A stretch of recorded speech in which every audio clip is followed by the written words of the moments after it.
बंध टाइप जदि आम पार्श्व दैनंदिन 4-5 पिला शिखेबार व्यवस्था रवि और जयंत दायित्व नियंते अध घंटे बर शिक्षा जाता कि किसी उत्साही पिला शिखा दरकार केतबले कौ परिस्थिति किए केतबले सम्मुखीन हम तार हिसाब निकास आप जानते कि मुझे जाने ना तेणु परिस्थिति को मुकाबला करने कार्यक्रम निजर जो आत्मकौशल जो व्यवस्था अच्छी पूर्व चली चली ना से व्यवस्था को जाहिर कले जयंत रवि और आमर युव जो लोक महोत्सव जो मैंने कर्मकर्ता अच्छा से कम से कम दैनंदिन जीवन में 2-3 कम से कम प्रशिक्षण करमर जी मुख्य अतिथि अच्छा ब्रजबाबू ब्रजकिशोर प्रधान श्रद्धेय जहाँ बापू भी डाकती सहित आउ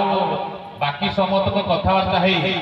गोटे प्रशिक्षण हिसाब से विभिन्न कथा बर्तमान अच्छी कार्यक्रम लगुना 15 मिनट पाठ पढ़ेब 15 मिनट जाकि पानी में पहरेब एवं तार प्रोत्साहन हिसाब आमर तालचेर विधायक को अनुरोध करी तार भी जयंत रवि व्यवस्था कले कार्यक्रम फलप्रद हम मुझे आशा करी समस्त धन्यवाद। जो प्रस्ताव भी रखी निश्चित भाव में आमर नदीकूल हूँ कि सहर अंचल लोक मैंने हूँ जिते पहरवा असुविधा हुए विपदजनक सृष्टि हुए से पहरा नचुके से विपत्ति आसे एणु नदीकूल एटी भी गोटे स्विमिंग ट्रेनिंग सेंटर करने जो प्रस्ताव देते निश्चित भाव में मुख्यमंत्री मोहन माझी को दवा सहित आम डीएमएफ फंड करने चेष्टा करेंगे। धन्यवाद।